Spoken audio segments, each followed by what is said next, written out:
¿Le hago la seña para que los vaya pasando? Sí, claro. Bueno, la Cruz Roja hace un curso y una presentación de los primeros auxilios en casos de crisis, intervención en crisis. No es un modelo exclusivo de la Cruz Roja, es un modelo que manejan asociaciones de psiquiatras, de psicólogos en muchas partes del mundo que han ido recopilando aprendizajes de casos como, yo me imagino que este caso de la película de Tailandia aporta al modelo. Lo que está pasando en Acapulco, algo aportará. Lo que pasó en la guardería de los niños ABC, y así podemos hacer un recuento de...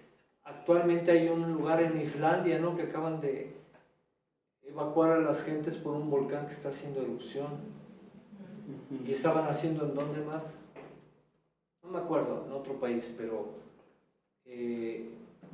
ya ven que las crisis están a la orden del día, ¿no? Y México, con tantos litorales y zonas volcánicas, pues no cantamos mal las rancheras. Entonces yo le hice algunas aportaciones, ¿verdad? Algunos puntos específicos para aclarar mejor o profundizar algún tema, ¿verdad? La siguiente, por favor.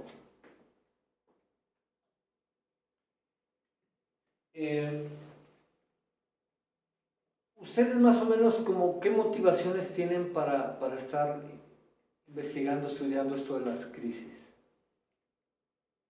Me gustaría que ustedes me comentaran. Pues primero porque hay muchos tipos de crisis, hasta las crisis de aniversario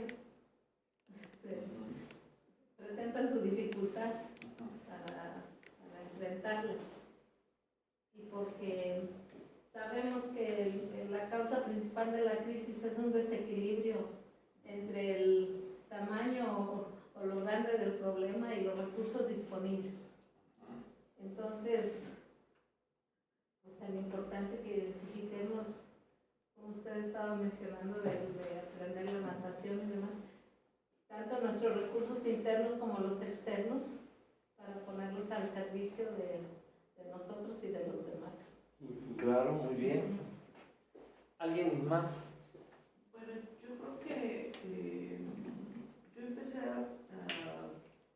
bueno, soy pastora, entonces en primera pues, parte de mi labor pastoral es atender este tipo de situaciones, y otro dentro de los espacios en los que pude participar, también dentro del pastorado siempre se dan estos acompañamientos, ¿no? O iniciativas dentro de las iglesias de llevar, por ejemplo, alimento, lonches a los hospitales y demás.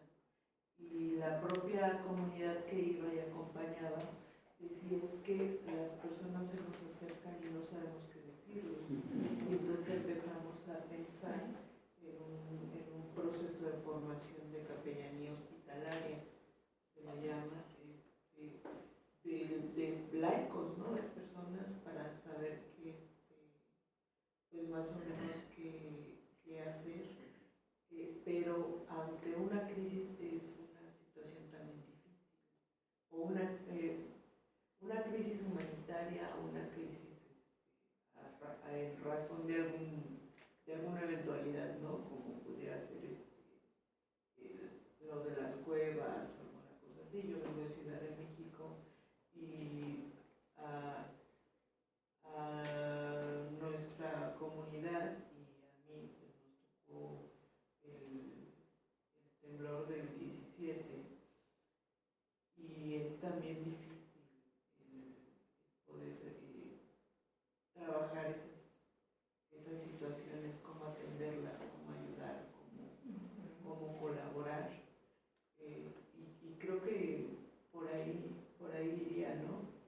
En esos momentos de crisis es como se ha participado, y la motivación de la propia comunidad a notar que tenían poca experiencia y decir queremos aprender. Claro.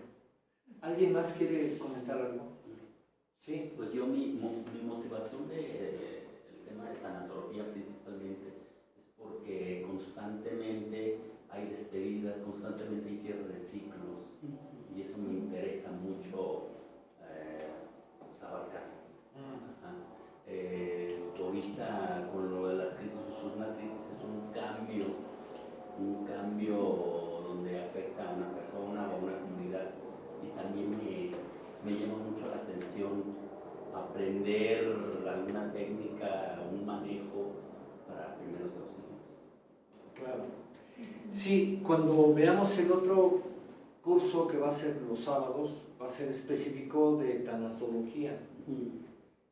Pero sí podemos retomar muchas cosas de aquí, como voy a explicar, ¿verdad? Entonces, la siguiente, por favor.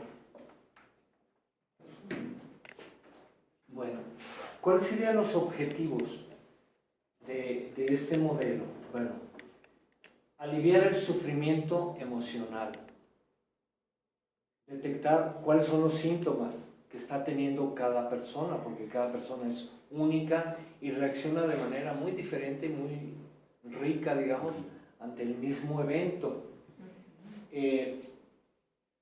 Poder aplicar los primeros auxilios psicológicos para restablecer el estado emocional y cognitivo de su mente, ¿verdad?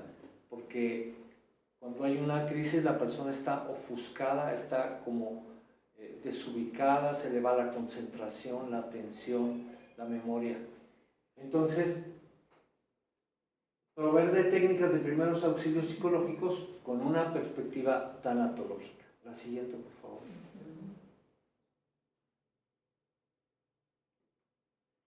Entonces, la primera intervención la podría llevar a cabo una persona, cualquier persona, que tenga como el ABC de la intervención en crisis, ¿verdad?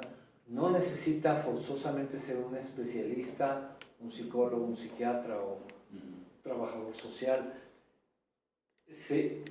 Sería muy deseable, ¿verdad?, que fuera un equipo como multidisciplinario, en donde personas entrenadas, pues también con la guía de profesionales, eso sería muy excelente. La siguiente. Entonces, una buena atención en la crisis va a facilitar que el duelo se desarrolle de manera más favorable, que la persona no se atore en el duelo, y evitar o atenuar síntomas psicopatológicos que son tremendos, ¿verdad? Como puede haber obsesiones, convulsiones, depresión, ansiedad, trastornos de fobia, lo que se llama el trastorno por estrés postraumático, que los primeros estudios se hicieron con los excombatientes de la guerra, ¿verdad? Que venían tan traumados, tan impactados, que de pronto estaban en su casa y oían una sirena y empezaban a imaginarse que estaban en el frente de guerra y toda el miedo y la situación de estar muy atentos, en fin. Entonces, por supuesto, pues también los delirios, ¿no?, que va de alguna manera de la mano con estos trastornos. La siguiente. Entonces, la primera intervención. Vamos a hacer la primera intervención. ¿Cuál sería el objetivo de esta primera intervención? Restablecer el estado emocional del individuo que está en shock, ¿verdad? La gente entra en shock y shock, vamos a ver que la persona está aturdida, se le va la memoria, no puede tomar decisiones, tal vez está muy nerviosa, con mucha ansiedad, se desubica. Fíjense, a mí me ha pasado manejando normal, si por algo me enojo y me enojo mucho, de repente ya no sé dónde estoy, ni a dónde voy, ni qué estoy haciendo. Sí, qué increíble, ¿no? Entonces, pues es la parte de la inteligencia emocional que es necesaria. Entonces, cuando un individuo está en shock hay una desorganización individual y también social, ¿verdad? El evento catastrófico rompe el equilibrio emocional que todos tenemos. y perturba la organización psíquica, ¿sí? De nuestros pensamientos, emociones, sentimientos, capacidad de enfocarnos, de concentrarnos, de analizar, de tomar decisiones, de prever, de tanta cosa, ¿verdad? Tenemos una mente maravillosa. La crisis aguda inicial con desorganización profunda y angustia. Entonces la angustia es esa incertidumbre, esa incredulidad y puede haber muchos síntomas que vamos a ver. La siguiente, por favor. Hay reacciones cognitivas, o sea, en nuestro cerebro, en nuestra mente, en nuestras emociones, de este comportamiento por un shock, por algo imprevisto, por una situación que nos saca totalmente de nuestra lógica diaria, digamos. Entonces la persona puede entrar en confusión, puede estar desorientada, puede empezar a tener pesadillas recurrentes, puede perder la memoria, puede tener problemas de concentración, estar distraído, la atención se reduce, ¿verdad? Se puede reducir, y una dificultad para tomar decisiones o hacer cálculos. Las personas simplemente que se les acaba de morir un familiar y van a la funeraria o al Ministerio Público o ante las autoridades, muchas veces dan los datos equivocados. Por eso es bueno acompañarlos para que, y luego se llena mal el acta de defunción y hay que repetirla. Entonces, siempre es conveniente acompañar a la persona que está en shock por un duelo, por una pérdida. Muchas personas entran en un llanto fácil, algunos empiezan a abusar de sustancias, ¿verdad?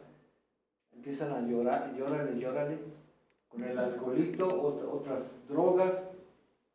Puede modificarse su manera de andar, un nivel de actividad puede ser muy excesivo, obsesivo, puede estar en hipervigilancia, casi no dormir, y muchas reacciones de sobresalto.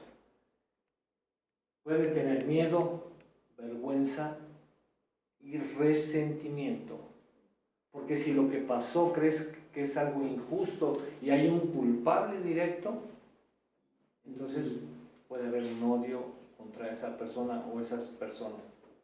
La siguiente. Somatiza a la persona, es decir, a nivel de su cuerpo va a tener manifestaciones, puede ser dolor de cabeza, gastritis, colitis, puede subir la presión o puede bajar la presión del sistema cardíaco, puede tener taquicardia, desmayos, algunas personas empiezan a presentar alergias, otros crisis convulsivas, hiper o hipoglucemia, ¿verdad? Problemas que tienen que ver con el control del azúcar y todo esto, problemas del sueño. Yo llegué a ver en el hospital personas que tenían crisis convulsivas por eventos traumáticos. ¿Y qué pasa? Los canalizan inmediatamente al neurólogo. El neurólogo, claro, con aparatos mide que sí hay desequilibrios, pero lo empieza a medicar, entonces no está atacando la causa. Entonces a un bebé recién nacido ya le querían dar medicamentos, y lo que pasa es que la mamá estaba muy traumada porque el esposo la abandonó estando embarazada. Entonces ella lo estaba amamantando y se acordaba, ese desgraciado hijo de la tutti frutti no sé cuánto. Imagínense dándole pecho al bebé. Al bebé le empezaron a dar crisis convulsivas. Entonces es interesante, digo, hasta en casos muy particulares, no es una gran catástrofe de que, como el terremoto de México, pero a nivel individual sí es una catástrofe, es un shock en el que entra la persona. La siguiente, por favor. Entonces, hay ejemplos al por mayor de catástrofes y desastres naturales.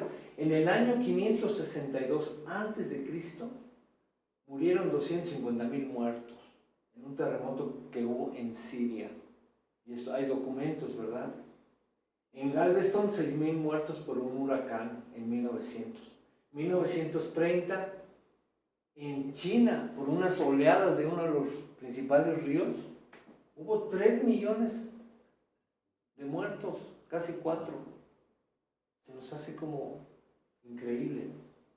La Primera Guerra Mundial, 10 millones de muertos, 50 millones de heridos. La Segunda Guerra Mundial, 50 millones de muertos y 120 millones de heridos. Imagínense ustedes, aquí nos volvíamos locos por lo del COVID, que eran relativamente poca gente, o a lo mejor dirían relativamente mucha, según cómo medimos las cosas. En el tsunami de Asia hubo 200,000 muertos. En el coronavirus en todo el mundo más o menos 15 millones de fallecidos. En México 626,000. En San Luis Potosí 7,695 decesos, o sea que murieron por coronavirus. Entonces, la historia nos va presentando continuamente crisis de todo tipo. La siguiente, por favor. Una crisis que vivimos en México muy fuerte, tremenda, hace mes y medio, porque estas cifras ya aumentaron. En lo que va de este sexenio, 175,000 muertos de muerte violenta. 65,000 desaparecidos, que casi podríamos sumarlos a estos. A mí me han pedido que atienda casos de la Fiscalía de México y son casos tremendos, ¿verdad? Que las personas verdaderamente entran en una crisis tremenda. Cuando veamos lo de tanatología, habrá chance de ver más esta parte personal, ¿verdad? De las personas que se ven afectadas por esto. Todo esto provoca crisis en la familia, crisis en la comunidad, pueblos enteros. Hoy, por ejemplo, hay una crisis muy fuerte en pueblos de la Tierra Caliente de Michoacán por toda la violencia. En la Huasteca Potosina, cosas que no salen en los periódicos, en Zacatecas, y así podemos aumentar la lista. La siguiente, por favor. ¿Cuáles son los orígenes de los primeros auxilios? Bueno, en todas las guerras, ¿verdad? En todas las guerras, desde que el hombre apareció y los hombres desde las cavernas, ¿verdad? Pues aprendieron primeros auxilios. Pero ya de una manera más sistematizada de nuestra etapa moderna, digamos, en Boston, Massachusetts, hubo un incendio en un edificio, un centro nocturno que se llamaba Coconut Grove. Allí fallecieron 493 personas encerradas. Afortunadamente, allí estaba el doctor Eric Lindemann, que era un psicólogo muy famoso, con otras especialidades, y él inmediatamente tomó un equipo del hospital y de la universidad y fueron a abordar para atender a las víctimas. Este caso es muy interesante, tal vez después lo podamos analizar. Entonces, ellos dieron atención y seguimiento a los directamente afectados y a las familias. Fue una organización formidable, se sacaron muchísimas enseñanzas de esa práctica que por eso a él se le considera como líder en todo esto de la intervención en crisis. Era psiquiatra, especialista en duelo. Dice, descubre quienes no cubrieron un ciclo completo, quienes no han cubierto su ciclo completo de duelo, pueden tener síntomas psicopatológicos. La siguiente. Y es muy alto el porcentaje, ya lo vamos a ver. Algunos de los síntomas psicopatológicos, porque si vemos el manual de psiquiatría, ¿verdad? Del MDM5, pues así de gordo, ¿no? Pero los más conocidos o que se presentan comúnmente, melancolía, que bueno, ya Freud decía que era un grado muy profundo de la depresión. Es muy interesante leer a Freud lo que dice de la melancolía. Y que esto provoca una delirante expectativa de castigo por culpa. Entonces, mediante una idea de retribución que va a obtener una compensación el paciente. Entonces, somatiza, se enferma, esa enfermedad objetiva, ¿verdad? ¿Qué va a pasar? Se muere una persona, hay una tragedia, algo, y la persona puede entrar en esta melancolía. Puede tener ideas suicidas o suicidarse, estar negando permanentemente, tener estados delirantes, es decir, de alucinación. La persona se imagina cosas que no son reales. Puede autodenigrarse la persona, desde prostituirse, relaciones sexuales sin protección, alcoholismo, manejar a 180 kilómetros por hora, cosas así que la persona se va a deteriorar muchísimo. Bueno, las autolesiones, el cutting, ¿verdad? Que es tan común o ha sido tan común entre las chavitas de secundaria y algunas de primaria.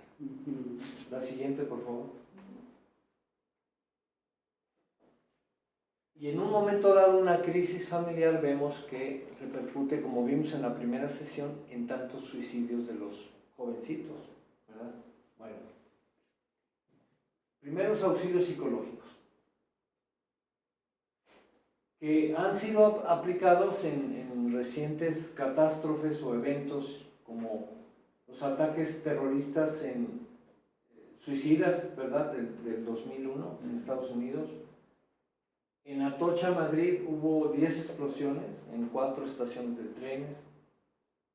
Entonces, en el mundo hay muchos eventos catastróficos, erupciones, terremotos, huracanes, deslaves, guerras, etc. Violencia social, asesinatos, asaltos. Como que no terminamos la lista.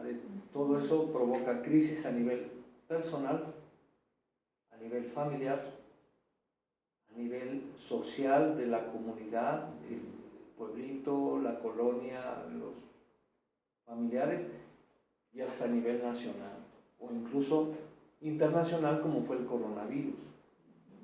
La siguiente. Entonces, primeros auxilios. Algunos conceptos. ¿Qué es una emergencia? Es una situación catastrófica o desastre por un evento natural o un evento accidente tecnológico, explosión de minas, petroquímicas, fugas de gas, etc. Provocados por el hombre, pueden ser guerras, ataques terroristas, accidentes por error humano. Todo esto genera muertes, heridos, destrucción, amenaza a la integridad de la gente, pérdidas materiales, como en Acapulco. Imagínense cuántas miles de casas se perdieron, ¿verdad? La siguiente. Un desastre requiere de ayuda externa, pueden ser naturales o pueden ser causados por el hombre. Ahora bien, los desastres naturales generalmente provocan gran cantidad de víctimas por terremotos, deslizamientos, inundaciones, incendios. Actualmente en Acapulco hay riesgo de incendios porque miles de árboles se cayeron. A la hora que se secan hay muchísimo calor. Es el combustible, hasta con un pedazo de vidrio puede haber un incendio, puede haber un pequeño fuego que se va a difundir. Los desastres antrópicos, todo lo que hace el hombre, ¿verdad? Guerras. ¿Qué se le llama a un damnificado? Que es la persona, por ejemplo, ahorita se dice en Acapulco hay tantos damnificados. Primero dijeron que eran 20 y tantos municipios y ahora ya nada más 2. Es interesante, como que el manejo político hay también de las cifras. El damnificado es una persona que ha sufrido daño, en especial cuando es a consecuencia de una desgracia colectiva. Ha sido afectado, dañado, lastimado. Este término denota una capacidad de la persona victimizada, haciendo acopio de fuerza para sobrevivir, aumentando su capacidad para adaptarse con el tiempo. Bueno, es una cuestión un poco técnica. Esto lo van a poder ver con calma ya que tengan la presentación la siguiente.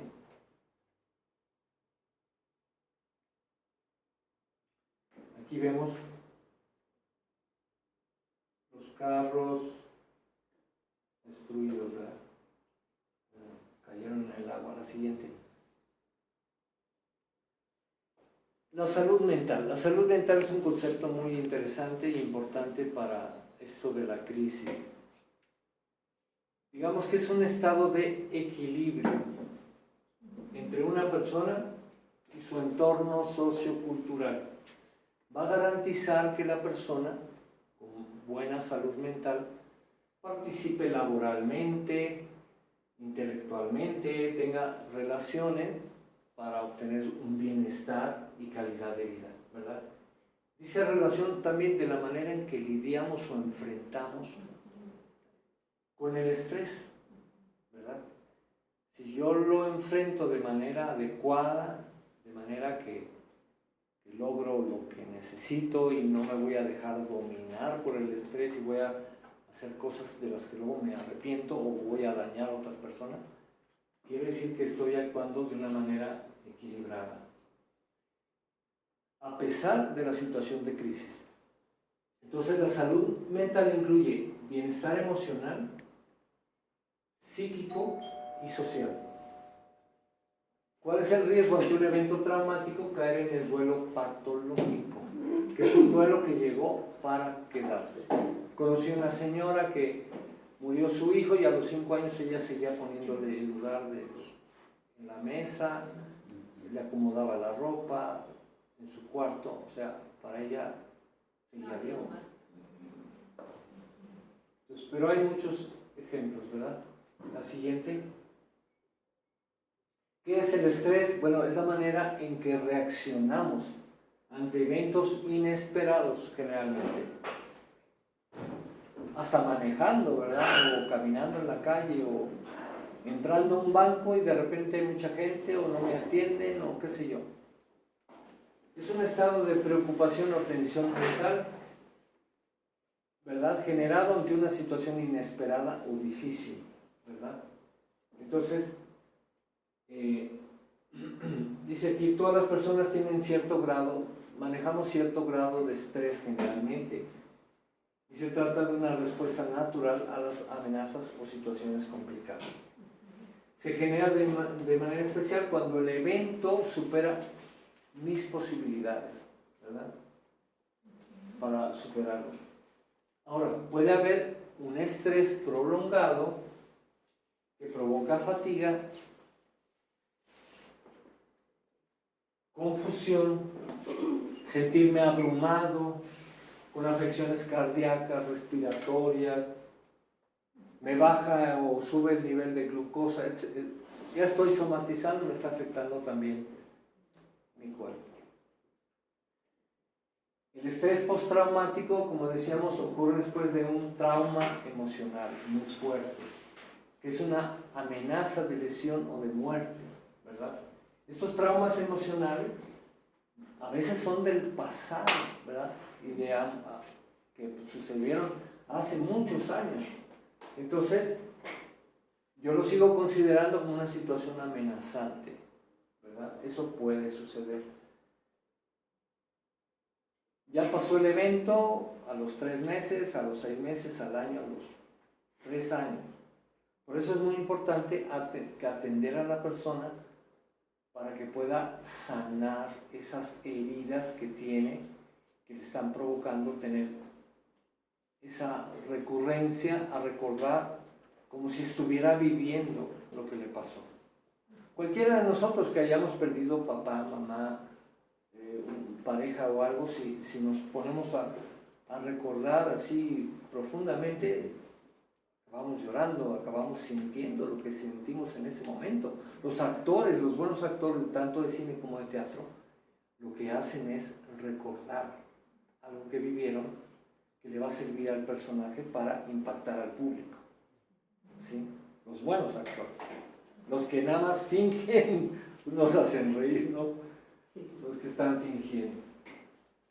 Entonces, fíjense, el Instituto Nacional de Psiquiatría y el Seguro Social evaluaron en relación al sismo del 85 en la Ciudad de México, y de 524 personas evaluadas, 32% se diagnosticó que tenían estrés postraumático.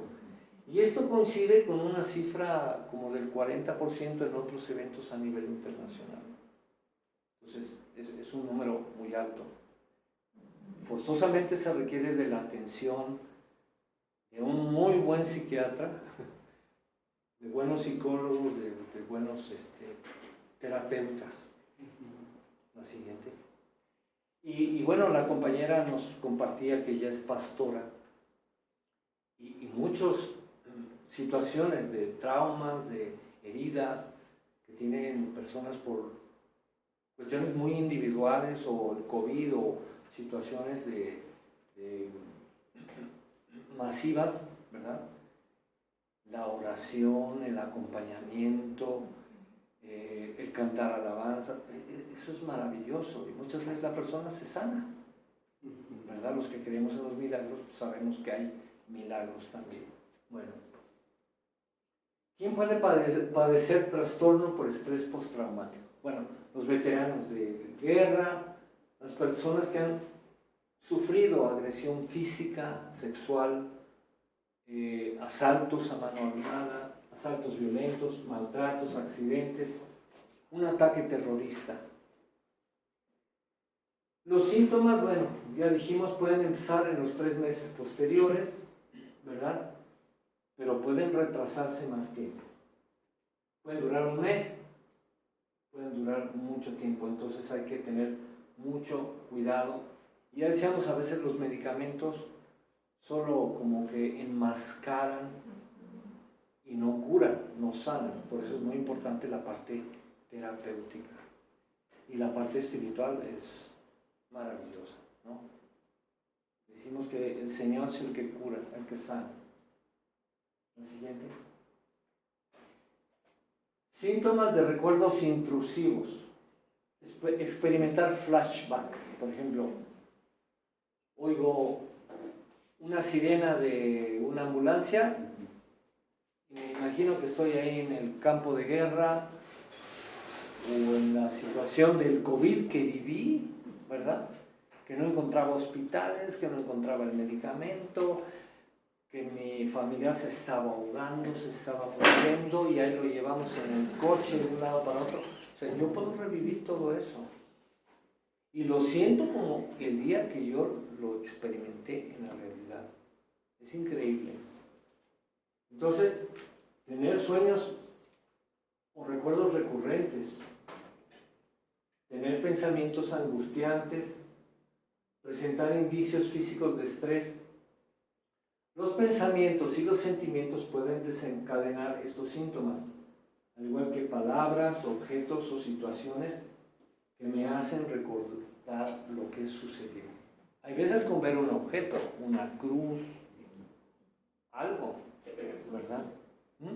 Se hacen asociaciones. Uno asocia y asocia también aquí. Entonces, la siguiente. Como les decía, el 40% padecen trastorno por estrés postraumático en estudios que se han hecho en catástrofes a nivel internacional, ¿verdad? Gente que fue desplazada, que perdieron sus casas, etc.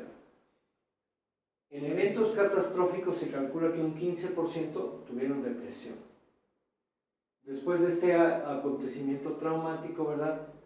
Algunas personas pueden experimentar una gran variedad de reacciones, según su sensibilidad, según sus características, su historia personal, los recursos que tiene la persona para enfrentar momentos difíciles, ¿verdad? El tener el recurso divino de Dios es fabuloso. Hay mucha gente que no lo tiene, no lo sabe usar, ¿verdad? Entonces, angustia, ansiedad, confusión, desorientación, sentirse abrumado, miedo, llanto fácil, todo esto es un poco más de lo mismo. La siguiente. El duelo. Aquí vamos a ver muy brevemente. El duelo es un proceso de adaptación emocional que se sigue a cualquier pérdida, ¿verdad? Una pequeña pausa musical. Reacción por la pérdida del ser amado, ¿verdad? Algo que apreciamos, puede ser una abstracción o puede ser algo tan real como perder mi libertad. perder la confianza, perder la seguridad en una persona. Todo esto va a estresar mucho a las personas y bueno, pues el superviviente se encuentra en un estado de larga y enorme excitación. Imagínense los casos de suicidio, asesinato, rapto, desapariciones. Entonces, hay una alarma inicial, ¿verdad?, que prende muchos focos y pues cada quien va a reaccionar de manera diferente. La siguiente. También decimos, el duelo es una oportunidad para reconstruir, construir, inventar el sentido de mi propia vida, ¿verdad? Y mucha gente toca fondo y encuentra un nuevo sentido de vivir. Entonces eso es algo formidable. Y si no hubiera tenido ese duelo, esa pérdida, no hubiera descubierto ese nuevo sentido de vida, ¿verdad?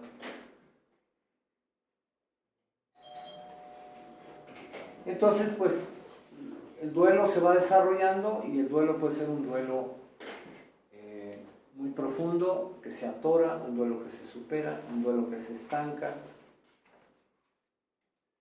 un duelo que nunca camina. Por ejemplo, cuando secuestran a una persona, pues los familiares no saben si está vivo, si no está vivo, ¿qué? Es un duelo como que se queda estancado, ¿verdad?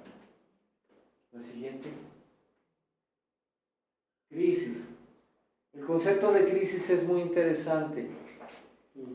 Las tragedias humanas pueden generar una crisis personal, familiar, comunitaria, como vimos. Ahora, el concepto de crisis, según los chinos, tiene dos significados. Puede ser una amenaza, pero también una oportunidad. Entonces esto es muy interesante, que podemos retomarlo en nuestra cultura occidental para aprovechar ese momento de crisis. La familia se vuelve a unir, la gente aprende a trabajar en equipo, la gente despliega compasión, la gente regresa a Dios. Tantas cosas que pueden suceder. Entonces, hay peligro, hay consecuencias humanas, etc., pero también esa oportunidad de crecer personalmente, la resiliencia, fortalecer lazos familiares y comunitarios. La siguiente. Un evento decisivo en la vida muchas veces lo vemos como una crisis, que va a tener consecuencias de todo tipo, ¿verdad? Eso va a implicar un cambio muchas veces, cambio de ciudad, cambio de país, ¿verdad? La crisis, no sé si se diga humanitaria, pero las grandes crisis que hay en los países centroamericanos sobre todo, y algunos sudamericanos y en África, están generando migraciones formidables. El año pasado a Estados Unidos deportaron creo que casi 1,5 millones de personas. ¿Cómo? Es increíble, ¿verdad? Entonces, la crisis rebasa nuestra capacidad de respuesta de una persona, pero también de un estado, del país más poderoso, o el que era más poderoso de la tierra, ¿verdad? Ahí, bueno, está también la cuestión política que no vamos a ver, pero ese estira y afloja de que entren y que no entren, y ahora sí, por intereses políticos, se dice que entre más migrantes entren en Estados Unidos, pues van a votar por los demócratas, ¿no? Entonces, pues, a ellos les conviene, por un lado. La siguiente. Como que tiene muchas caras la crisis, ¿verdad? Hay fases. ¿Cómo lo vive la persona? Hay un evento precipitante, ¿verdad? Va a haber un momento en que la persona entra en shock ante ese evento precipitante, que ya lo vimos, y toda la manera en que va a reaccionar la persona. La siguiente, con esos desequilibrios a nivel mental, emocional, psíquico. Entonces, el evento precipitante puede durar unos minutos, unas horas, o puede durar días o años. Imagínense la guerra actualmente en Ucrania, la guerra ahorita que trae Israel con Hamas, pero es una guerra que tiene años de terrorismo. ¿Sí?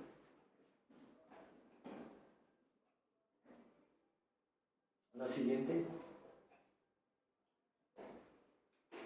La fase 2, una respuesta desorganizada, como que espontánea, improvisada, ¿verdad?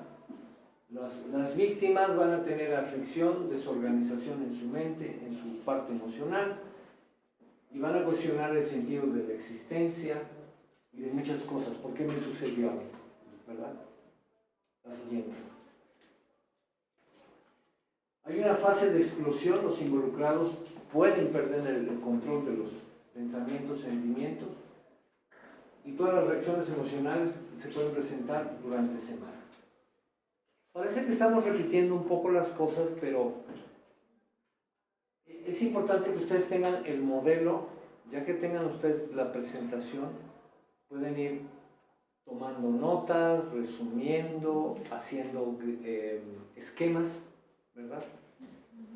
Sobre la crisis, sobre toda esta situación que estamos viendo, para que lo analicen. Quería comentarles, la última sesión de esto de la crisis, voy a pedirles que por grupitos analicen una situación específica de crisis y qué propondrían ustedes para intervenir en las personas para atenuar todos los efectos, contribuir a la salud mental, en fin, ¿verdad? Eso lo vamos a ver en la última sesión. Entonces sería bueno que tuvieran esta presentación lo antes posible, la revisaran, saquen sus notas y de esa manera va a ser más fructífera, más rica la última sesión. ¿De acuerdo? La siguiente. Después de todo ese caos, ¿verdad?, explosivo, hay una fase de estabilizarse. Los afectados empiezan a calmarse en la medida que encuentran recursos alternos, externos, internos, de su propio interior, de su yo. La persona ya se da cuenta de lo que sucedió, no lo puede cambiar, ¿verdad? Va a seguir influyendo en su vida, pero ya las reacciones ya no van a ser tan extremas, a menos de que la persona entre en esto que decíamos, el trastorno por estrés postraumático. O incluso hay personas que decimos, se le fue el avión, o sea, se quedó quién sabe en dónde, con ideas delirantes, alucinantes, entonces eso es muy grave. La siguiente. Va a haber una fase de adaptación, la persona ya se tranquiliza, vuelve a tomar el control de sus acciones, de sus actividades, del trabajo, familiares, la vida cotidiana, etc. Y bueno, sí, reconoce las experiencias son duras, pero le puedo dar un nuevo sentido a mi vida. La siguiente.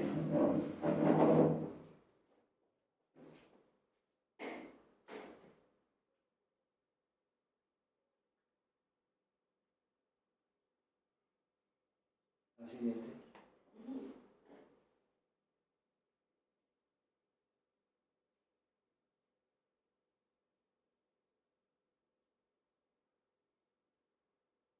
Un poquito lo que hemos dicho, pero así a nivel esquemático les puede servir para hacer sus notas, hacer sus esquemas, ¿verdad? Y ya pensar, bueno, esto cómo lo aplico a una situación personal, familiar, de una colonia, de una comunidad o de una ciudad como Acapulco, ¿no? La siguiente.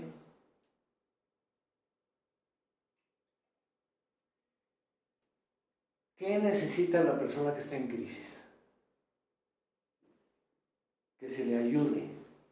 ¿Cómo lo podemos ayudar?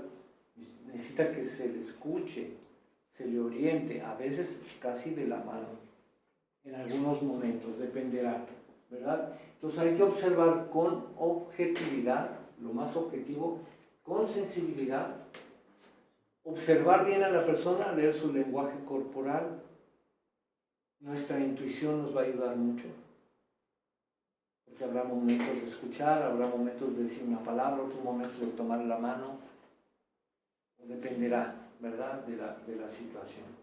Esto nos va a dar pauta para entablar una buena comunicación y un buen trato con esa persona. Hacer química, como decimos, o empatía. La siguiente. Entonces aquí vienen reacciones físicas comunes que lo vimos en lo que es la somatización. Lo van a poder ver con calmita. La siguiente. Reacciones cognitivas a nivel de nuestra mente, ¿verdad? Confusión, no puedo dar opiniones, pesadillas, etc. Un poco más de lo mismo, pero véanlo como algo muy útil para ustedes, ¿verdad? Estos dibujitos que nos hicieron los de la Cruz Roja. La siguiente. Dice, se debe poner atención a todas las reacciones de la persona. Escuchar empáticamente y permitirle que exprese y hable lo suficiente de cómo se siente y de lo sucedido. Que la persona tenga una catarsis. Hay que tener paciencia, aguantar vara y dejar que la gente saque todo lo que trae. A veces como que nos es más fácil como terapeutas con los pacientes que con nuestros familiares. A veces, yo me incluyo, a veces yo soy más impaciente con mi esposa. Porque es diferente, ¿verdad? Es diferente cuando estoy con un paciente o atendiendo a otras personas. Entonces ese es un reto personal y me incluyo, ¿eh? La siguiente. Reacciones emocionales. Aquí viene una lista, las podemos esquematizar. La siguiente. Un poco como tener un acordeón, ¿verdad? Todas estas también. Hay personas que les da por hacer cosas de manera excesiva, impulsiva, ¿verdad? La siguiente. El estado de crisis. El organismo está en un estado temporal de desequilibrio por un factor estresante, ya lo dijimos, ¿verdad?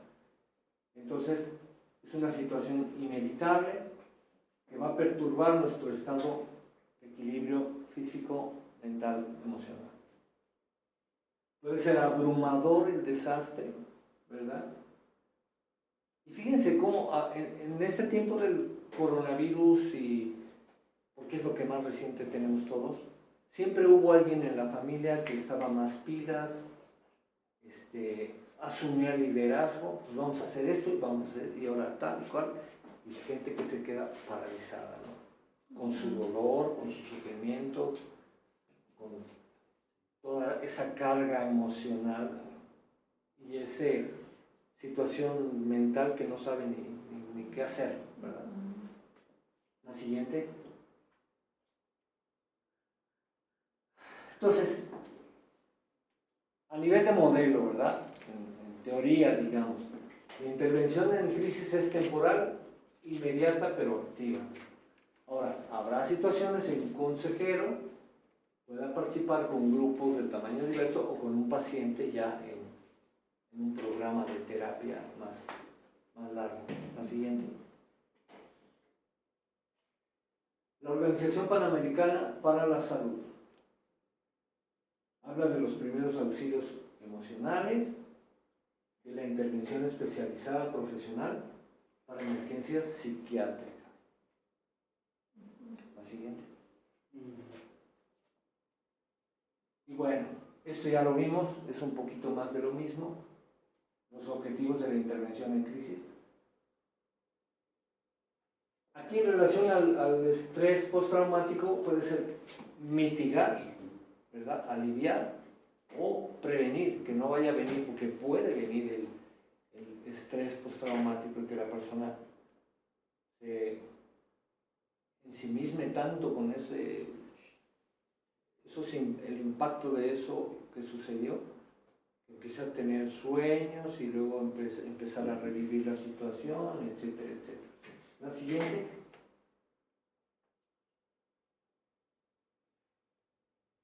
Es muy similar a una intervención en emergencia, como el suicidio, peligros por accidentes, asesinatos, etc. ¿La siguiente?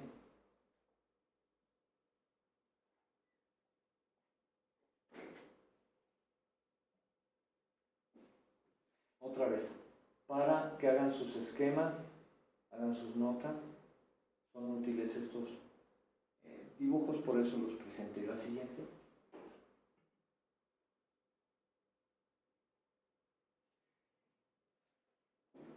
Miren, a veces en las intervenciones en crisis es difícil intervenir por parejas, que sería lo ideal, 2 personas, ¿verdad? A veces nada más imagínense, en el caso del incendio de la ABC, estaba toda la gente, ¿verdad?, esperando, unos en los hospitales, otros en la morgue, en el CEMEFO. Los primeros días seguramente no había suficiente personal para atender a toda la gente. Entonces a veces hay que improvisar y atender como se pueda. Tratar de ver cuáles son los casos más urgentes, ¿verdad? Pero también se puede hacer una intervención colectiva. O sea, hay que animarnos. Si nos toca y estamos ahí, pues nos paramos en un banquito y empezamos a hablar con la gente, a infundirles un poquito de tranquilidad, un poquito de paz en sus corazones, hasta podemos orar. Todo dependerá de cómo se nos presente la cosa. ¿Sí? El chiste es atrevernos. En ese instante, Señor, dame sabiduría, y ahí voy. Y sí funciona, y sí se puede. Todo es cosa de perder el miedo y por lo menos tranquilizamos un poco, sabiendo cuáles son los objetivos, digamos, de la gente que está atendiendo la parte médica, etc. Ubicar, dar orientación, decir, miren, los que tengan esta situación pasen para acá, hasta eso es útil, ¿verdad? Y pues, dependiendo de las circunstancias. La siguiente.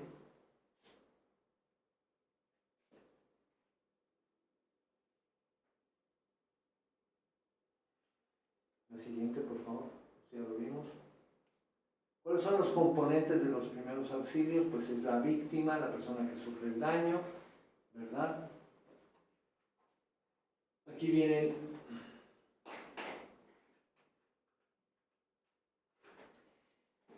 aquí miren, el inicio es muy importante. O sea, ¿cómo intervengo con la persona?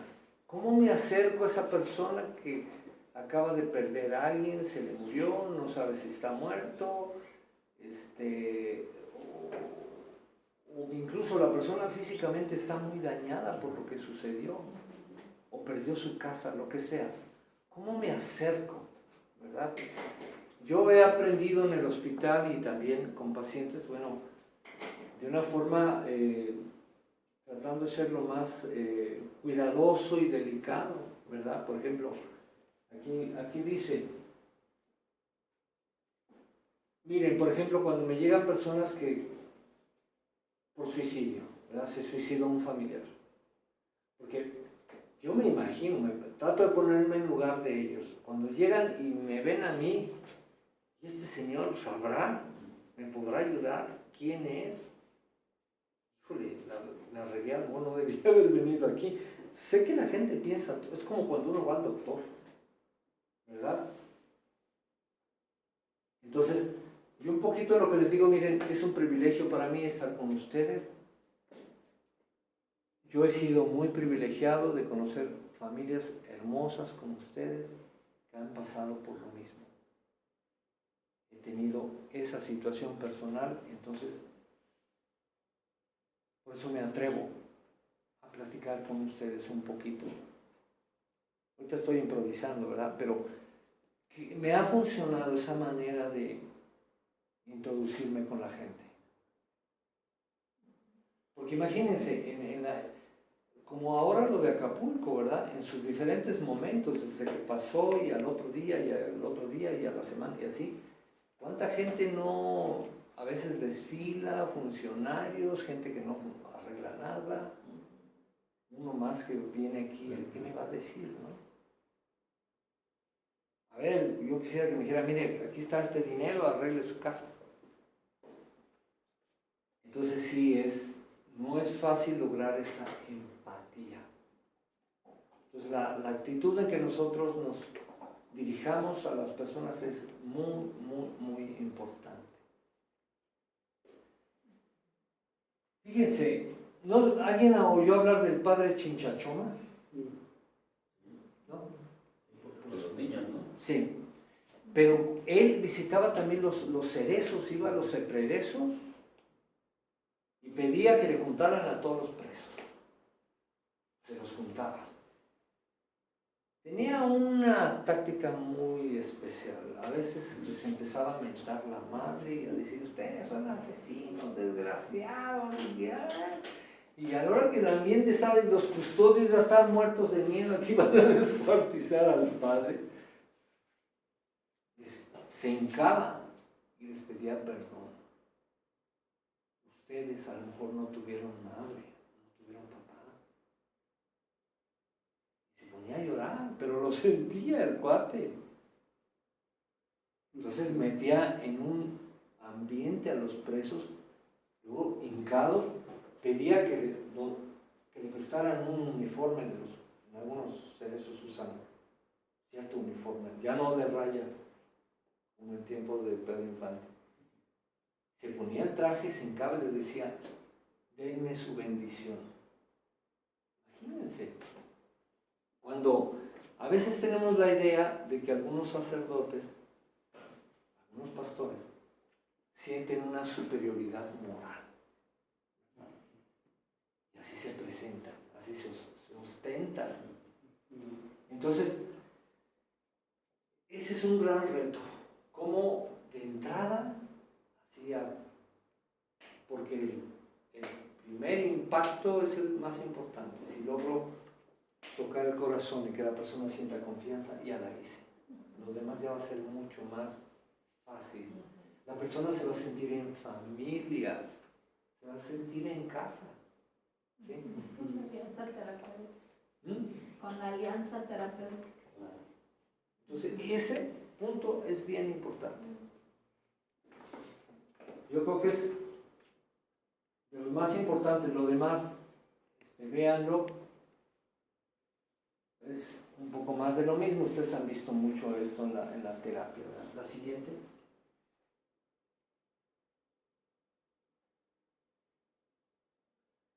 Pues obviamente con el paciente también hay que ver las posibles soluciones, las diferentes alternativas. Hay una parte aquí de la presentación donde se dice que hay que explicar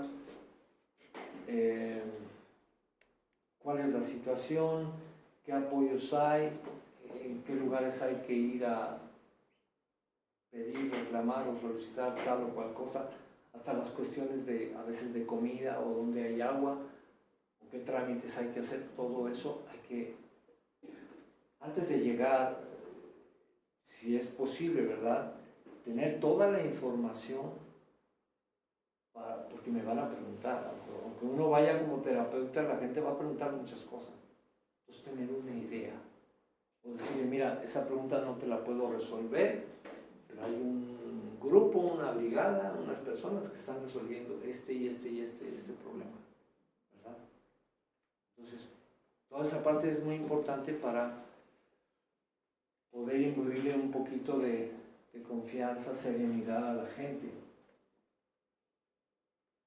Aquí viene, bueno, hay una parte también, si se puede facilitar que haga llamadas telefónicas la persona, es muy importante, o con quién te quieres comunicar, o quién quieres avisar, ¿verdad? En una ocasión que fui al Hospital Central había un cuate, no sé si era un salvadoreño, se accidentó en el tren, estaba ahí internado.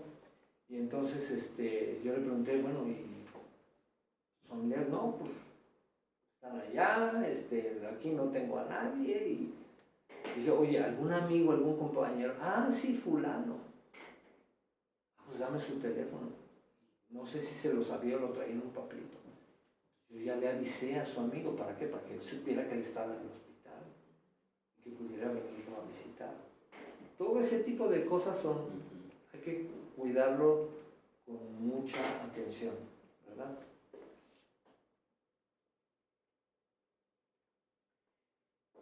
Hay que preguntarle al paciente si nosotros somos creyentes, si gusta que hagamos una oración con todo respeto. Podemos preguntarle, ¿tú a qué iglesia vas? Es una manera de saber si es evangélico, si es católico, si es qué cosa. Y entonces, con ese elemento ya nosotros sabemos cómo hacer oración con la persona, que no se sienta incómoda, que no se sienta invadido, que no se sienta mal, ¿verdad? Yo ahí creo que debemos tener mucha flexibilidad y apertura. Eso me lo dio el hospital. Gracias al hospital yo puedo hablar y orar con un testigo de Jehová, o con un evangélico, con un católico, con un mormón. No me ha tocado con judíos todavía. Pero una vez ya casi me toca así con un musulmán, aquí. Y yo estaba pensando, ay Dios mío, ¿cómo le hago? ¿Cómo voy a entablar la parte espiritual con él? Si se da la oportunidad, ¿no? Podemos hacer ejercicios de relajación con la persona, si es posible, ¿verdad? Aunque sea sencillitos, de respiración, para que se relaje, a lo mejor otro tipo de técnicas que ustedes conozcan. Se le puede agregar la música con nuestra propia voz, ¿verdad? Si son niños, cantar canciones, si son adultos, a lo mejor un arrullo, alguna cosa, ¿verdad? Y el abrazo terapéutico también pues se aplica, ¿verdad? Yo recomiendo que varones con varones y mujeres con mujeres por respeto y para que no vaya a haber ningún inconveniente, ¿verdad? La siguiente. O propiciar el abrazo a veces entre los mismos familiares. A veces los familiares están así como que no dan ni qué hacer. Abrácense. O sea, se abrazan, lloran, se desahogan. Eso es magnífico. He tenido la oportunidad de hacerlo muchísimas en mi propio consultorio. Va la mamá, la hija y nunca se abrazan. Y tienen que la hermana se murió o que el abuelito muy amado y ellas no se abrazan, ¿verdad? El perdón indirecto, que se los comenté para los casos de suicidio, se aplica, casos de negligencia, guerras, etc. Pues, si yo me toco con una persona en Acapulco, ¿verdad?, que se siente muy ofendida por gobierno, autoridades o quien sea, ¿por qué no decirle, sabes qué? Desde mi corazón te pido perdón por esas ofensas, por esas salvajada que sufriste tú, un trato horrible, es inmerecido, es injusto, no mereces esto, tú eres un ser humano precioso. Una manera, bueno, yo le llamé así perdón indirecto, no sé si tenga algún nombre, ¿verdad? Entonces, bueno, en la medida de lo posible dar seguimiento. Esto depende de la organización, qué sucedió, dónde, etc. Pero sí es importante tratar de dar un seguimiento, restablecer redes de apoyo, canalizar, ¿verdad?, a donde proceda. A veces hay instituciones de gobierno que están funcionando más o menos bien, llámese DIF, llámese, qué sé yo, algunas que apoyan a la mujer, a los niños, en fin. Y si es necesario, pues referir a la víctima con un apoyo profesional más específico, sea psiquiatra, sea psicólogo u otra especialidad, ¿verdad?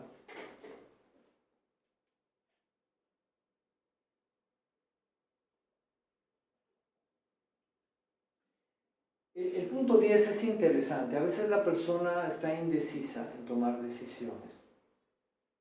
Entonces, ya conociendo un poquito su historia, animarla, motivarla a que tome, aunque sea unas decisiones pequeñitas, que la persona vaya sintiendo confianza, ¿verdad? A veces cuando es una familia hay uno que toma el liderazgo y él toma las decisiones, ¿verdad? Pues en la medida de lo posible que se pueda, que participen los demás también, porque es una manera de desahogarse, hay empatía y bueno, pues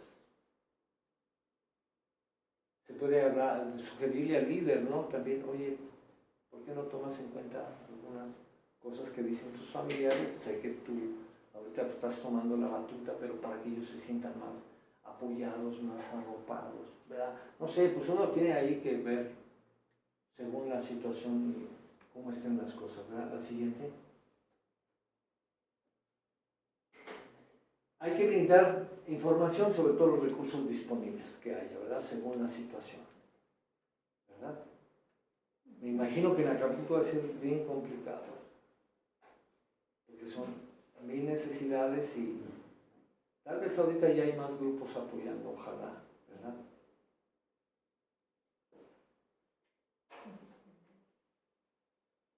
Entonces, aquí le llaman en la Cruz Roja el brigadista, es la persona que está ayudando a atender los primeros auxilios.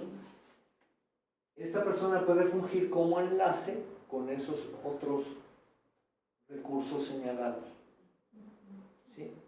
Cosa legal, cosa administrativa, llamadas telefónicas, la cuestión del médico, de los alimentos, del agua, o sea, según lo que se necesite, ¿verdad? Según la oportunidad y la jugada que también nos den a nosotros. En el terremoto de la Ciudad de México, no sé, creo que se les comenté, se organizó muy bien la gente. Todo estaba fluyendo. Pero luego llegó el ejército, se me quitan, pues cambió todo. Entonces, es difícil esa coordinación con las instituciones. No es nada fácil. El siguiente. Aquí dice algunos errores que no se deben cometer. Bueno, ustedes como terapeutas lo han visto. No contar la propia historia, mi propia historia. No es que a mí me sucedió tal y cual. No. Se rompió la sillita. Espero que no entre en crisis el compañero. No contar la propia historia o ignorar los hechos, los sentimientos de la víctima, o juzgarlo, criticarlo. No. Tenemos que verdaderamente ponernos los zapatos de la persona para entender su forma de sentir, de percibir, las emociones que trae atoradas y toda la carga que trae, ¿verdad? Aquí se dice que hay que cuando se permite la visión del túnel de la persona, que la persona nada más ve así como un aspecto del problema y no ve lo demás. Pero la persona, pues hay que entender que está ofuscada, está afectada en su parte cognitiva, entonces en ese momento no ve más. Y luego si lo agravamos con todas las emociones y sentimientos que no le permiten ver más. Entonces, también hay que tener paciencia. Porque no se trata de estarla tratando de convencer a como de lugar de que está equivocada. Bueno, es que a lo mejor también está en negación. ¿Está en negación? No, esto no pasó, esto no. Entonces hay que ser muy prudentes y pacientes, ¿verdad? No querer a fuerza. Claro, cuando es una situación de emergencia, ¿verdad? Que urge quitar de ahí, como en el programa ¿cómo se llama? Chicago Fire. Es interesante ese programa, vean, lo de los bomberos. Y hay también Chicago Med, de los hospitales. ¿No lo han visto? ¿En dónde se ven esos?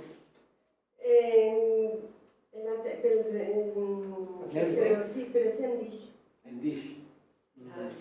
Entonces ahí son crisis, así, una tras otra. Y es muy interesante el de los bomberos porque a veces son casos que involucran a mucha gente, a veces no.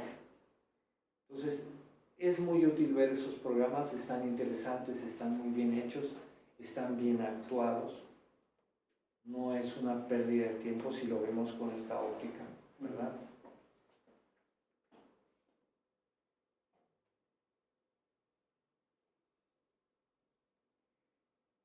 Debemos ir poco a poquito, no tratar de resolver todo de inmediato, ¿verdad? La siguiente.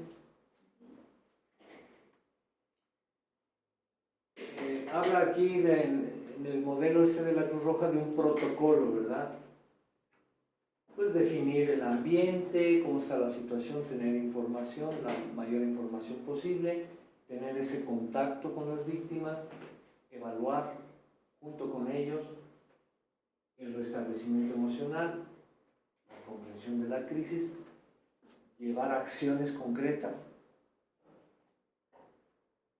Al activar, tratar de recuperar el funcionamiento de la persona a nivel cognitivo, a nivel emocional y darle seguimiento. Entonces, pues aquí está para que hagan sus esquemas y tengan sus acordeones. La siguiente.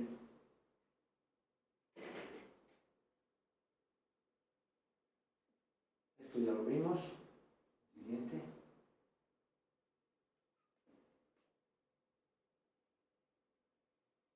Aquí viene explicada cada etapa, ¿verdad? Cada etapa que venía señalada en la anterior, en la antepenúltima dibujo o gráfica, ¿verdad?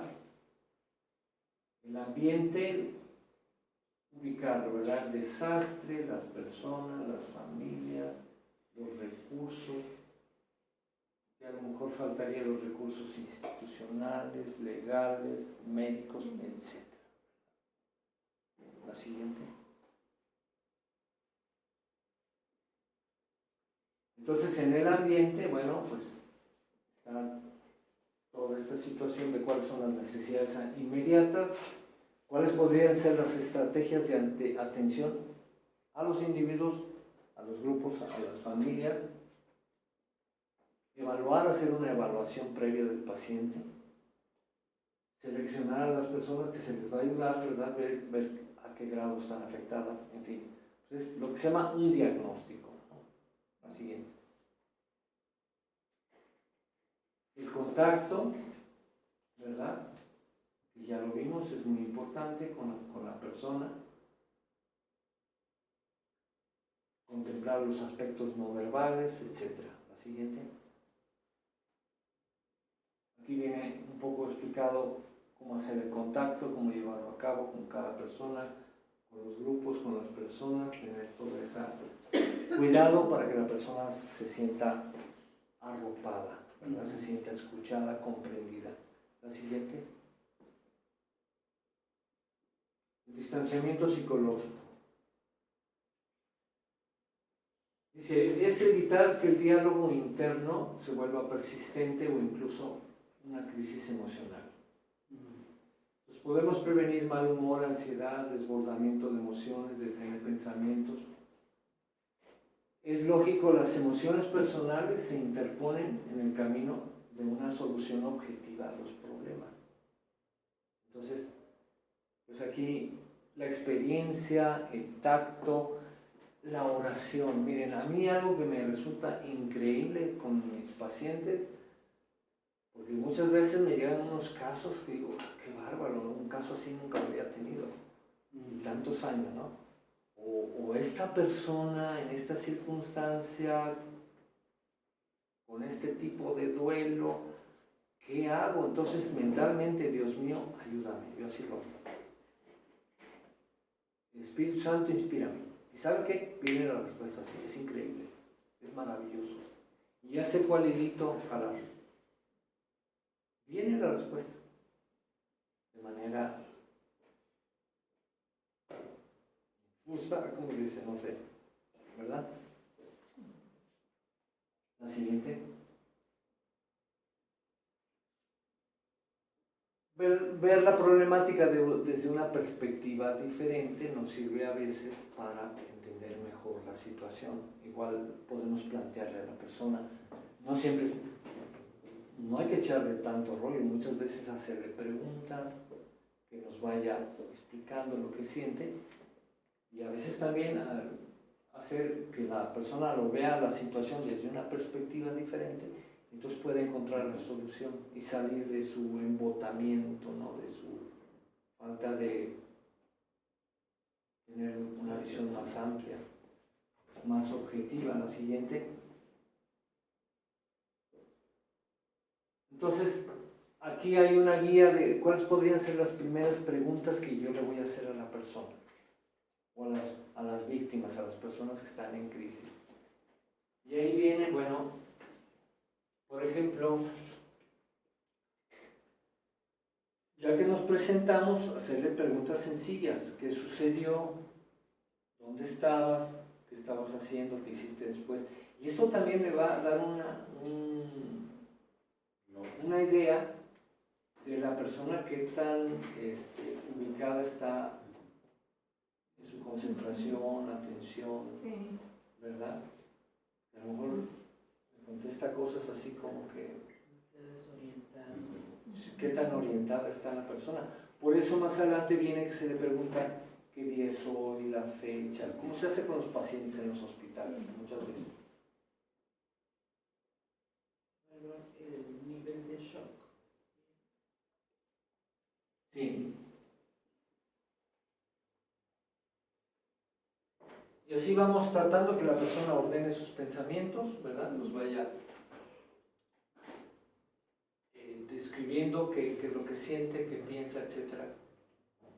En la medida de lo posible, evitar que se centre, que se concentre en la parte emocional, pero también es importante dejar que se desahogue. Ahora, no siempre hay tiempo, ¿eh? A veces hay una situación de súper mega emergencia, pues tenemos que ser más directivos y tomar el liderazgo y a lo mejor llevar a la persona a un lugar de resguardo, y si hay tiempo, pues entonces ya entablar ese diálogo más calmado, más tranquilo, dependerá, ¿verdad? La siguiente.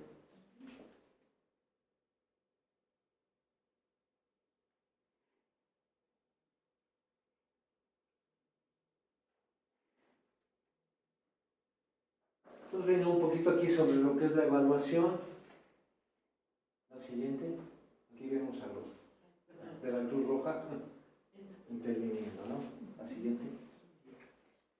La exploración inicial, aquí vimos lo que decíamos, dónde vive, qué hora es. Así, a veces hacerlo un poco despistadamente o de una manera que la persona no se sienta. Que no se sienta mal, ¿verdad? A lo mejor a veces hacer una pregunta un poco indirecta o de una manera diferente.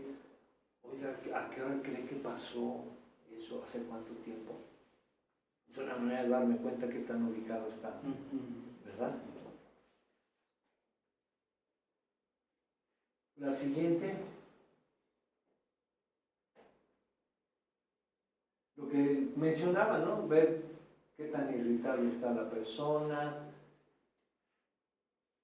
Y seguir verificando toda la cuestión tanto emocional, psíquica, incluso física también, porque hay veces que los médicos no se han dado cuenta que a lo mejor la persona está accidentada, está herida, o si está hiperventilando, o si está, bueno, teniendo crisis hay que tener cuidado, ¿verdad? Puede haber situaciones en que no hay médico, pero hay otro médico. Entonces, Señor, ayúdame. Ayúdame porque yo aquí no... La vez pasada les comenté, creo que no estabas tú. Estaba en clase. Sí, estabas en clase. Que sería muy bueno que todos tomaran curso sobre reanimación cardiopulmonar. La otra maniobra que hay que hacer aquí si se está ahogando la persona. Sería muy práctico. Pregunté cuántos saben y solo una persona levantó la mano. Y hay mucha gente que con mucho gusto viene o invitan a un hospital y usan los Pero ella es enfermera, muñecos. ella sabe. Ah, no, ella sí. Usted sí sabe, ¿verdad? Es que como me dediqué al área, no tanto a la médico-quirúrgica, entonces Bueno, no exploré. pero qué interesante, a pesar de ser enfermera y todo, a lo mejor ahorita ella no se siente tan segura en eso. Entonces, es como una recordada, ¿verdad? Un atento recordatorio. Que sí, un atento recordatorio. Una pregunta, ¿puedo hacerla? Sí, claro. Aquí en el documento dice estado afectivo plano y deprimido. Me quedó la duda, no entiendo la frase estado afectivo plano. Ajá. Sí, plano es así como, precisamente como deprimida. O sea, es una expresión. Sin emoción. Sí. Ujú. Gracias. La siguiente. Ah, la botella se quedó ahí. Perdón. Identificar los problemas. Un poco más de lo mismo, ¿verdad?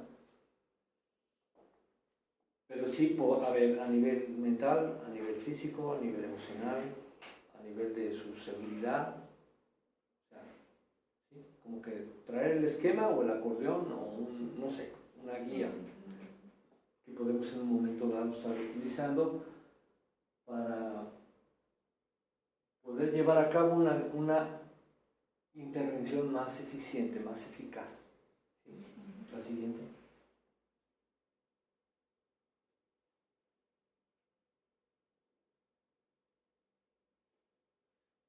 Bueno, aquí viene explicado lo que hemos estado diciendo. La siguiente.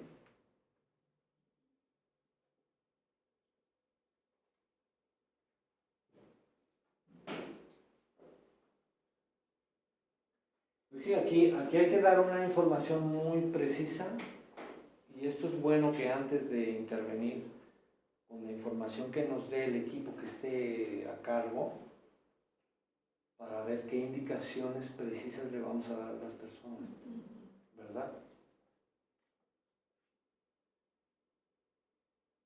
Porque dice aquí, dar información específica del suceso, entender lo que ha pasado, promover una narración adaptativa, informar acerca de la situación actual, heridos, etc. Y responder a todo lo que pregunte, bueno, lo que no sepamos.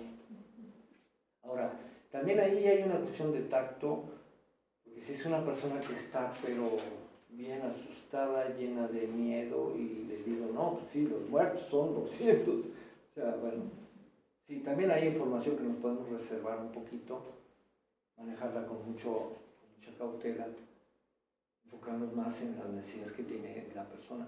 Claro que si la persona tiene, como ha sucedido muchas veces, como en el terremoto, había personas que tenían un familiar desaparecido, otro familiar que se le había caído su casa y así. Entonces son los casos más complicados. Porque además de ser víctima, tiene familiares que a lo mejor uno se murió, otro está herido, otro está en el hospital.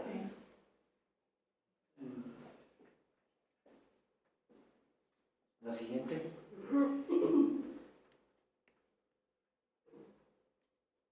Pues activar, ¿verdad?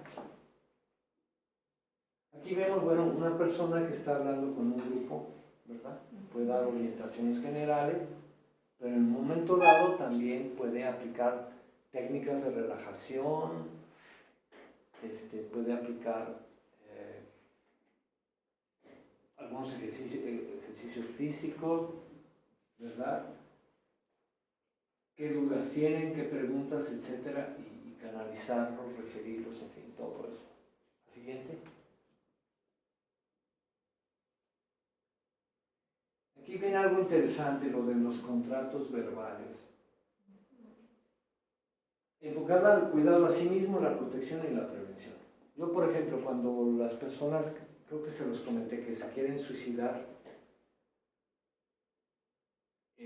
o ve uno riesgo, ¿verdad? El suicidio, ya lo está rumiando, ya lo está pensando. Hay algunos ya saben dónde, cuándo, a qué horas y con qué instrumento. Una soga, una pistola, qué sé yo. Son los que tienen más riesgo, a lo mejor. Saliendo ahí del consultorio lo pueden hacer. Pues además de la terapia que hagamos, si es prudente, oración con el paciente, o si no yo aquí en mi interior, y hacer un pacto, un contrato de no agresión. Les digo, pon tu mano, juntamos las manos, le explico un poquito lo que vamos a hacer. Mira, me gustaría que, ya después de que trabajé, acabo de trabajar con una persona que estaba, pero tremenda. Afortunadamente creo que pude lograr una empatía muy fuerte. Por cosas que le habían pasado, se murió su mamá a los 11 años, luego el papá se murió, muchas cosas que los hermanastros le quitaron su casa, una tragedia, ¿no? Tras otra, tras otra. Entonces yo hice lo del perdón indirecto, entre otras cosas, creo que funcionó, era varón, entonces le dije, en un momento ponte de pie, me dejas darte un abrazo, y no, él, o sea, pero como si yo fuera un familiar, o sea, es grandioso, ¿no? Es muy bonito, muy, muy especial. Y después de todo eso dije, bueno, ¿qué te parece si hacemos un pacto de que no vas a buscar agredirte, no te vas a quitar la vida? Me dijo, sí, está bien. Las manos, y le voy diciendo, repite, me comprometo a que no voy a atentar contra mi vida, o no me voy a hacer daño, no esto, no tal. ¿Sí? Es un contrato verbal, un pacto que hacemos con la persona. En estos casos puede ser para que la persona busque, esté al pendiente de cuidarse, atenderse, ir al médico si necesita, cuidar su parte emocional, protegerse. ¿En qué cosa necesita protegerse? Habrá que ver. Y la prevención. ¿Sí? Miren, yo sé que es bien difícil y ustedes conocen y de alguna manera han trabajado la parte del alcoholismo y eso. El otro vez me llegó una persona que pues, trae ese problema de alcoholismo muy severo, muy fuerte. Pues yo trabajé la parte emocional, le expliqué un poquito cómo, yo dije, mira, entiendo que tú, si dices voy a dejar el alcohol, pues no puedes, te rebasa, tienes una necesidad, un impulso, etc. Pero intenta, después de que logramos la empatía, intenta cada día que te levantas decir, hoy no voy a tomar, y así. Y mientras traté de ganar tiempo, le indiqué a la persona que está muy cercana a él, ¿sabes qué? Hace el lavado de pies pasado mañana, se los expliqué, ¿verdad? Y así, para ir ganando tiempo, sé que esa persona necesita ir a un grupo de alcohol de AA o ir a un grupo de oración en una iglesia, o sea, eso es indispensable. Pero mientras ganar tiempo, ¿verdad? Entonces, es la manera en que yo he ido trabajando y he ido logrando, ¿verdad?, de ganar tiempo, así le digo. Puede recaer y a lo mejor va a tomar, pero así nos pasó en una familia, uno de los hermanos, hijo de un papá que fue alcohólico, pero ya dejó el alcohol hace varios años. El papá se hincó y les pidió perdón a todos sus hijos y a la esposa. Yo se lo sugerí, ¿verdad? Y lo hizo así, no les lavó los pies, pero sí les pidió perdón. Y de manera especial fue con este hijo que anda muy fuerte en el alcohol. Y con él lloró y le pidió perdón. Entonces fue un impacto. Como 2 semanas y media dejó de tomar. Para alguien que toma por años diario es... Y afortunadamente yo no conocía a esa persona. Ya fue a verme con la esposa para pedir ayuda. Entonces, pues, hay que echar mano de todos estos recursos, ¿verdad? Porque aquí nosotros podemos detectar o intuir. El Señor a veces nos ilumina y nos dice, esta persona está en grave riesgo. Puede atentar con su vida, saliendo de aquí, drogarse, quién sabe qué va a hacer. Entonces, ahí está la conectar con miembros de la familia. Eso es muy importante, ¿verdad? Y decíamos hace rato, hay que dar seguimiento a estos casos. Entonces, parte del seguimiento sería contactar con algún familiar. Si hay ahí alguien, pues platicar, dice, oye, échame un telefonazo para seguirlos apoyando. Y pues, la persona agarra la onda, ¿no? Familiar. Y si, yo a veces los busco. Le pregunto al paciente, bueno, ¿con quién te llevas mejor? ¿Quién te apoya? ¿Quién te entiende? ¿Quién te comprende? No, pues, mi hermano, mi tará, pues dile que me hable o vengan los dos. Entonces así logro trabajar también con la familia y no estar nada más con él, con la persona, cuando se ve que es muy necesario, ¿verdad? La siguiente, por favor.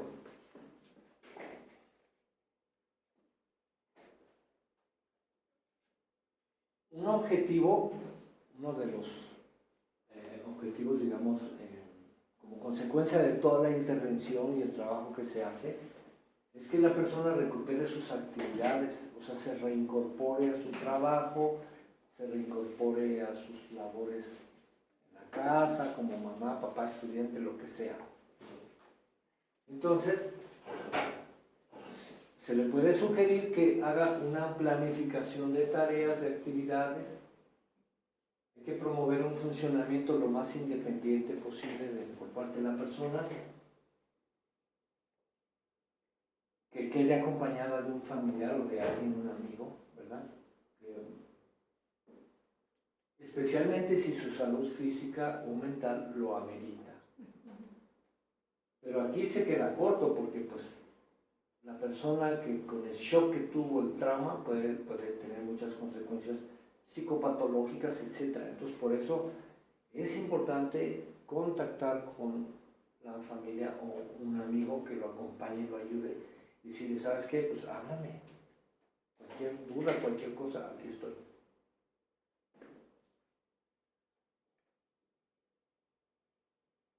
Contemplar, por supuesto, la referencia o traslado, derivación a alguna institución, informarle si va a ser hospitalizada la persona. Cuando se puede, ¿verdad?, planificar el alojamiento familiar o un hospital, hotel, etc. Y también que planifique las actividades del hogar, ¿verdad?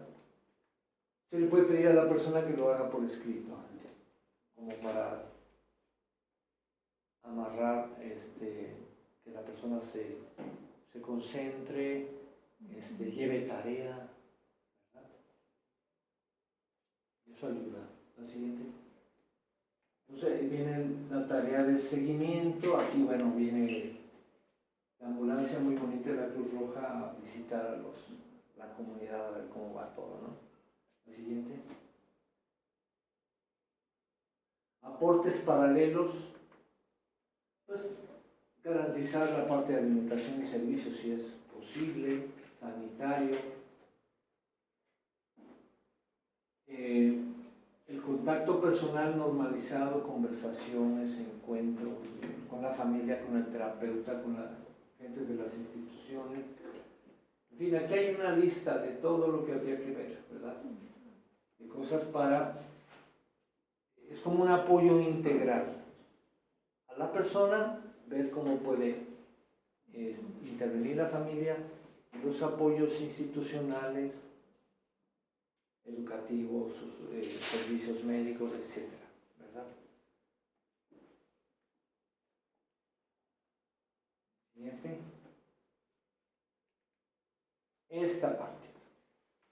Con esta parte vamos a terminar. El auxilio, el apoyo directamente, vamos a suponer que todos nosotros estamos ahí en Acapulco interviniendo en una colonia, en una zona, y pues son jornadas de muchas horas, ¿no? Yo no sé, 10, 12 horas o 14. Hay que ver también por nuestra salud mental y emocional. ¿verdad?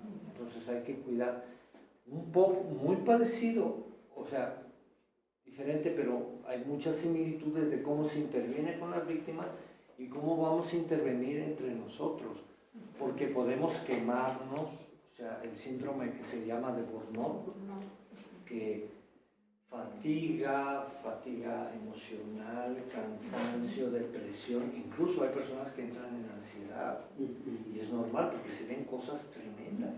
A lo mejor hay alguien que le toca ver cadáveres que sacaron ahí de un bote, ¿no?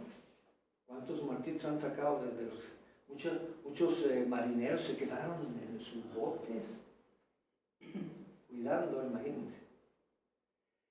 Entonces sí nos puede sacudir muy fuerte y nosotros podemos empezar a tener los síntomas similares, parecidos a los de las víctimas, ¿verdad?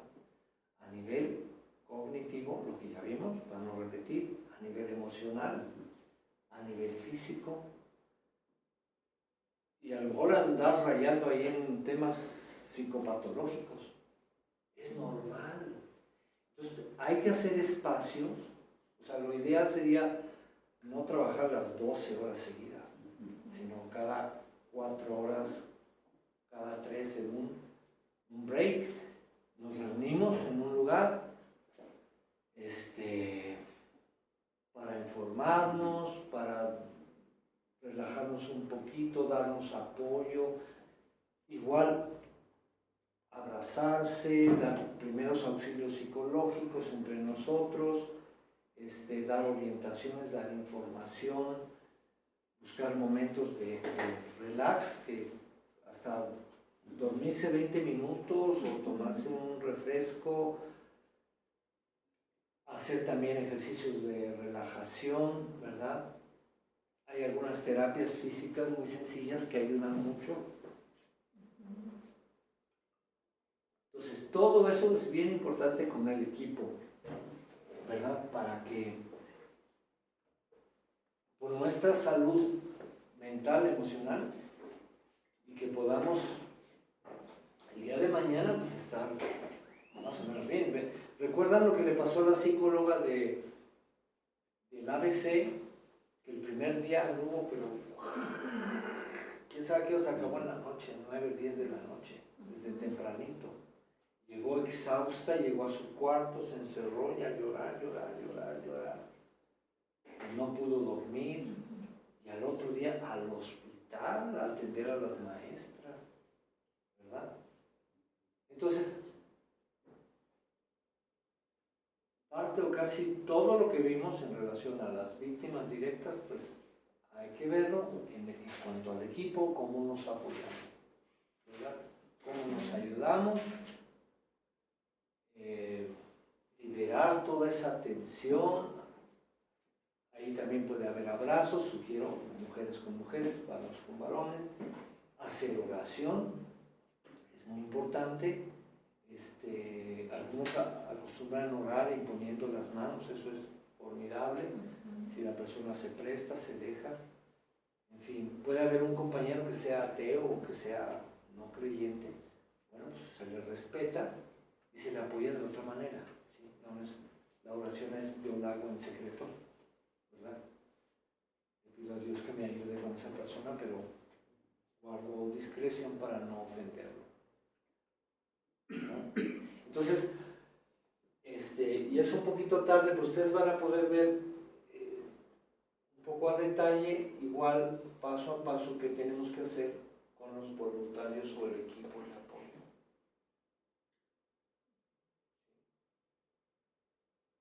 Sé que todo este tema es un poco pesado, árido, pero hagan ustedes sus esquemas a su manera, con gráficas, con tablas, no sé, como ustedes quieran, de cuál sería el seguimiento, ¿no? Y aquí recurren a la presentación para tener ese material, y en un momento dado sería bueno que hicieran un intento para que en la última sesión, esta es la tercera, son 6, ¿verdad? En la sexta, por equipos vamos a analizar algunos casos. Entonces pueden traer sus acordeones.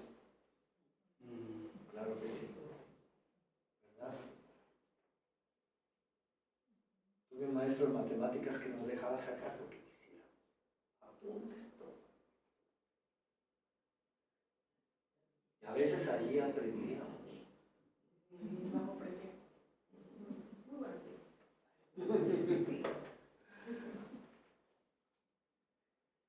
Comentarios, preguntas, quejas. ¿Sí? Bueno, yo quiero hacer un comentario con respecto a los tanatólogos. Por ejemplo, un caso personal, yo perdí a mi sobrina y yo fui a un grupo donde se reúnen varios tanatólogos para dar este tipo de ayuda. Es allí en Sindicato 56.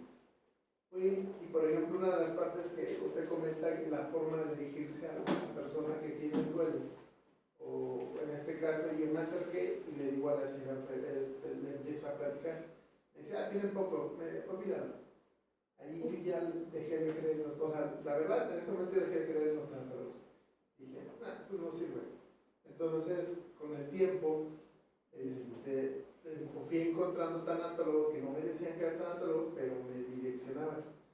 Y yo la primera vez fue, de hecho, a la semana o al mes que me ocurrió el fallecimiento de mi sobrina. Y yo sí, la verdad, le tuve mucho rencor por la manera en que se dirigió.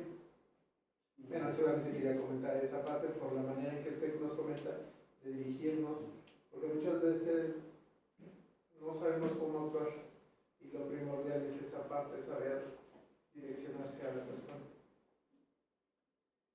Sí, es que eso nos pasa con médicos también, ¿verdad?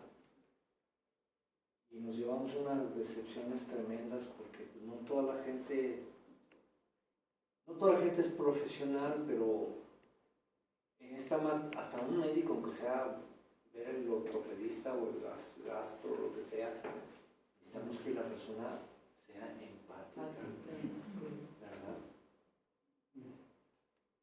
Entonces eso es muy importante.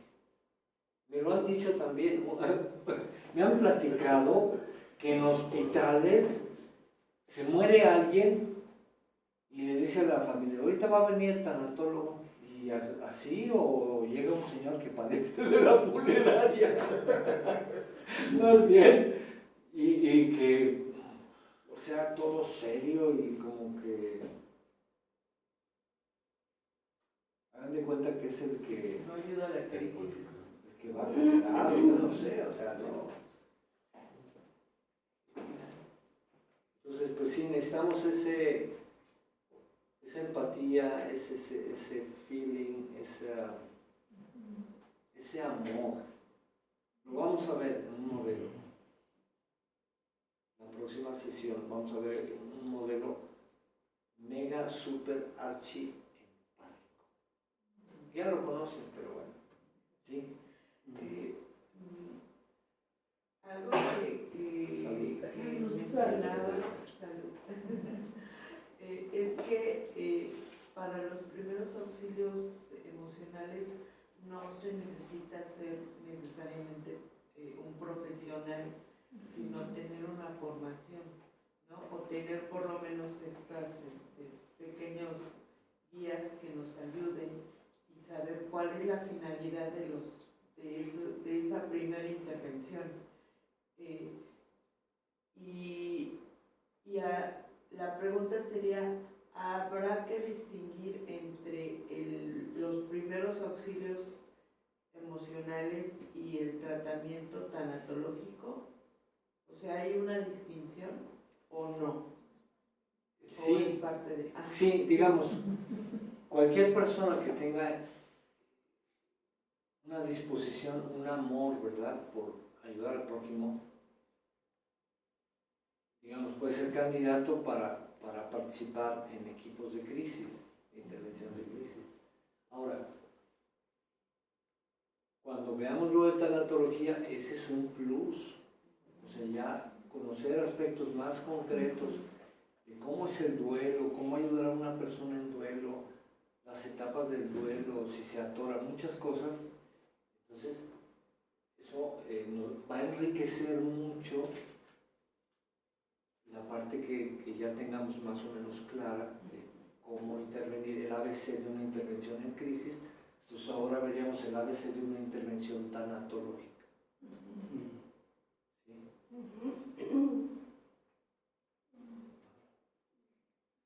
Tengo poco conocimiento, pero sin querer he tenido experiencia, porque he estado en situaciones de crisis de otros, y pues lo que me ha favorecido, y como hace rato lo comentó, es muy difícil con la familia, de verdad que fue lo peor que he hecho. O sea, las intervenciones que he hecho sin querer en otros contextos, pues he tenido buenos resultados a futuro, y en la familia un desastre. Entonces, pero una de las cosas que me funcionó, que no lo hice con la familia, fue la imaginería. O sea, la persona estaba en shock y era hablarle de que estaba en otro lugar, sintiendo otras cosas, y logré meterlo en ese mundo a varios, y pues salían de eso. O sea, De ese estado de shock. Ajá, sí, ese estado de querer salir con la mochila y a quién sabe dónde salir. Claro, es un recurso, hay muchos recursos en psicología. Sí, pero yo soy pedagoga, entonces... ¿Con quién se identifica, con cuál método o técnica se identifica más uno? Hay gente que hace reír, ¿verdad? Y es fantástico, hacen reír hasta las piedras. Entonces depende de tus cualidades, tu sensibilidad, las herramientas que conoces y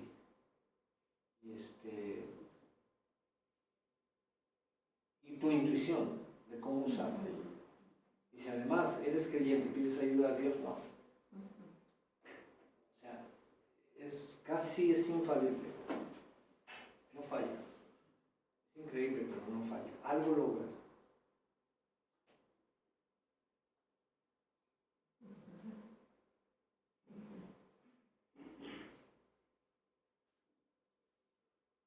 ¿Por qué tan versátil? Ayer tuvimos un taller, tuvimos un taller de Retoños en las Ruinas, donde subieron un libro que se llama En el más oscuro de los valles, y es un equipo entre algunos países y terapeutas y teólogos, donde después de una historia de dolor hacen un laberinto y proponen un modelo de resiliencia comunitaria para ir guiando con el dedo y saliendo, respirando, orando, meditando, técnica de liberación emocional, tapping, contacto con el toque autosanador y con el toque sanador terapéutico del otro hacia mí, de mí hacia el otro.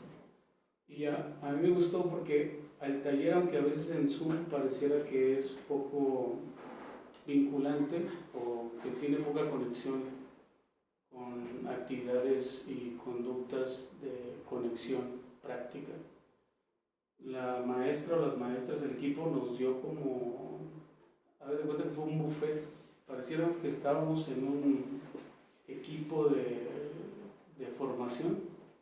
Y bueno, recomiendo ese libro. Estuvimos con Retoños en las Ruinas.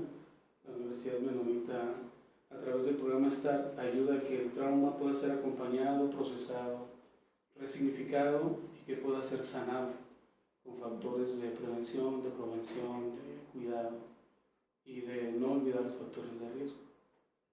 Algo que usted puso siento que los maestros que hemos tenido conectan con nosotros, porque proponen estilo, proponen modelo, proponen un estilo de afrontamiento saludable en donde nos hacen ver nuestras áreas de oportunidad. Por ejemplo, los primeros auxilios. Podemos tener a lo mejor mucha educación en primeros auxilios emocionales, pero si no tenemos primeros auxilios biofísicos, pues a lo mejor no podemos ofrecer ni siquiera ningún tipo de auxilio, ¿no? Y este espacio está conformado o intenta que el terapeuta, que el enfermero, que el médico pueda tener un lugar donde no es juzgado y que tiene oportunidad de equivocarse, a reconocer sus univocismos, sus fundamentalismos, sus bases que no han sido observadas nuevamente, reorganizadas o reconfiguradas, y que tenga un espacio seguro y valiente de decir, ok, estoy seguro, acepto que me falta, pero también soy valiente y tengo coraje y templanza para reconocer dónde tengo que trabajar. Algo que, ya para terminar, que me ha servido bastante con estos cursos, es que la condición del que acompaña se busca que sea una condición coherente, congruente, que esté conectada integralmente. Y esto ayuda mucho a que la historia propia pueda tener como la oportunidad de tener altibajos, pero con un grupo donde yo lo pueda platicar, como un grupo de confesión. Y decir, estoy trabajando en esto, entrego cuentas, estoy fallando en esto, lo estoy afrontando de esta manera, para que cuando llegue el momento de crisis no me sobreexpanda y no sepa ni siquiera cómo tratarme a mí en medio de la crisis. Que sepa los límites, los alcances que tengo, hasta dónde puedo, para no explotar al otro y explotarme a mí en el intento.